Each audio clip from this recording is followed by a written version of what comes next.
Your old boss, Simon Cowell, he actually managed you before he was on X Factor, wasn't he? Has he been in touch? Have you heard from him?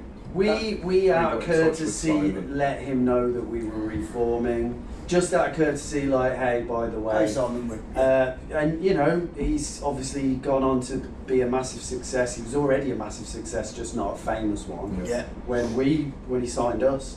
And we wish him well, like, you know, he's doing his thing. He was a huge part of what we did. And you know, he wasn't the celebrity that he is now, as Rich has just said, but he was an incredible A&R. He really helped us formulate our albums, our sound, chose the producers, the songwriters. He put everything together, and you know, he did a great job. And we do thank him for that. How did he respond when you reached out to him? He hasn't replied. But you know what? He's a very, very busy man. So I'm sure he will at some point. He's going to be in touch. If he wants to come to a show, he's welcome. He can get on down.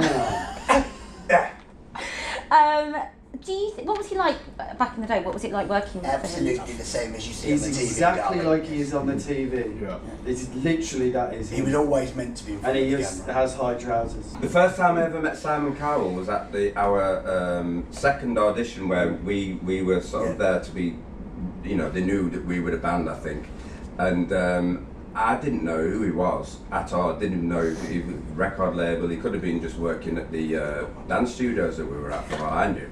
And I was just having a chat with him at the in the canteen, and I didn't really understand at that time. I was under inspection, and luckily I passed. I didn't swear, was polite, got in the He was back. only 15. Yeah. What was the harshest thing he ever said to you? That's rubbish.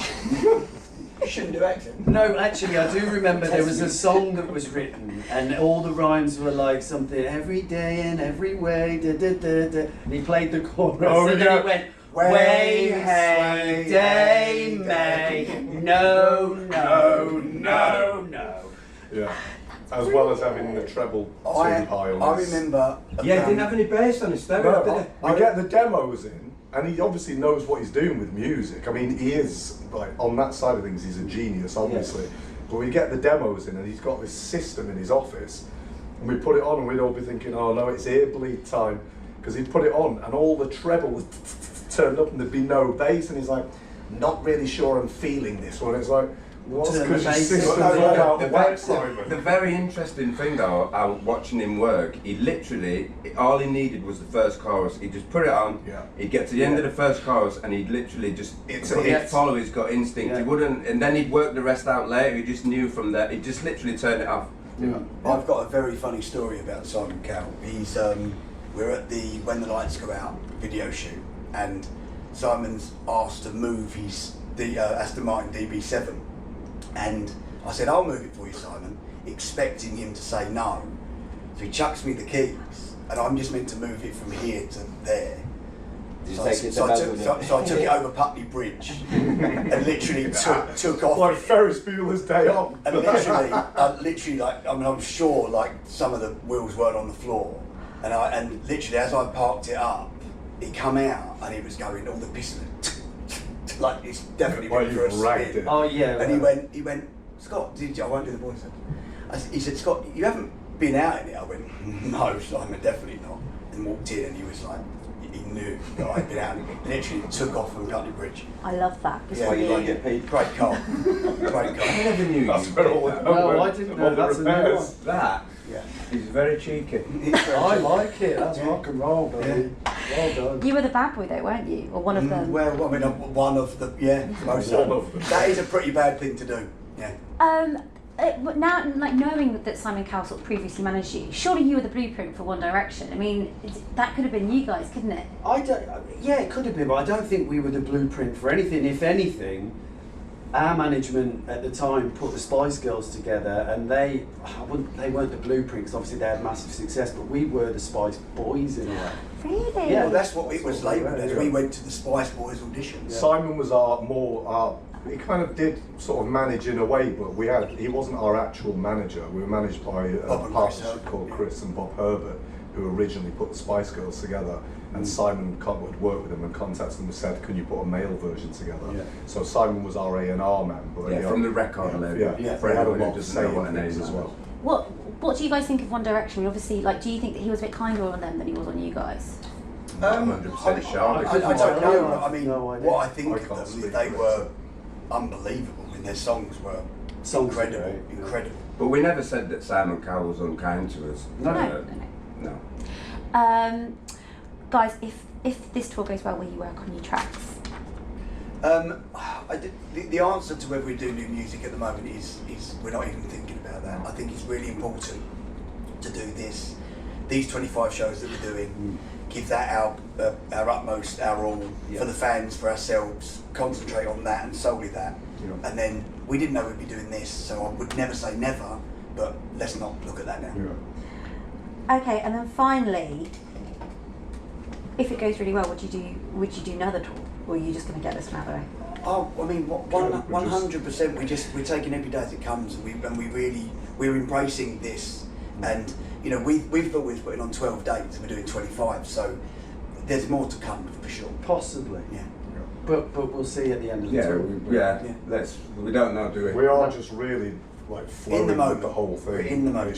It's just moving by itself, and we're just seeing where it's going. When we first met up the very first time, this time round, we I know it sounds unbelievable, but we didn't have an objective and ulterior motive in our minds. It was genuine to just reconnect, and everything's just falling into place spontaneously. So we don't want to spoil it and start making all busy plans. We're just doing what's.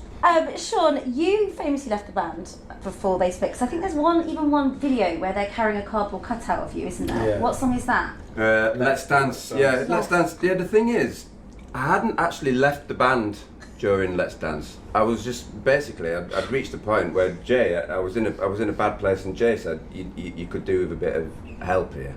Go and get some counselling. So I went and saw a counsellor, and I had a weekly report thing where I went to see a psychiatrist and a counsellor, and every week I went I'd go back and I'd say, can I go back to work? And they just said, no way. I didn't know that. Yeah. Wow. So I hadn't actually left, and then we came sort of back together. We was meeting up as a band. We had a meeting. Yeah. Scott was in pieces because he was having his own issues. And us three weren't far away from that as well. Yeah. We were all very close to breakdowns. Yeah. So it was just then we made a collective decision out of love that we need to.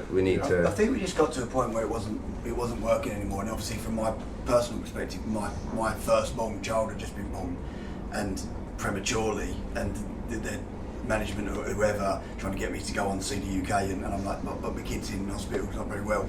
So I think I was battling with that. I wanted the family life, and I didn't know what I wanted. I mean, when the band broke up, I was younger than Jay was when it started. Jay was 21, I was 20 when it stopped. So That's absolutely crazy. Did you guys have a bit of a kind of mending of things, Jay and Sean? Because obviously you talked about clashing in the past, didn't you? I didn't, I don't know what I can't remember what I've said and what I haven't said. I don't know, but no, I mean, myself and Jay were very, very tightly bonded in the beginning of the band. We lived together all the way through, and a lot of that wasn't really documented, because when you do a program and you're having an interview and you're speaking about things for 5 hours. Yeah, then then the negative side of things, which we've all had negative sides, is portrayed. But we've had our ups and downs. But the top and bottom of it is.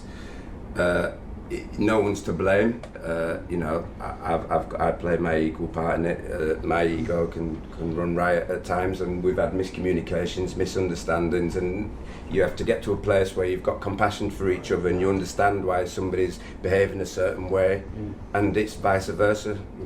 I think it's easy to document the negative side of stuff, but what people don't know, the stuff that goes on in the background, is we broke up on the 27th of September 2001.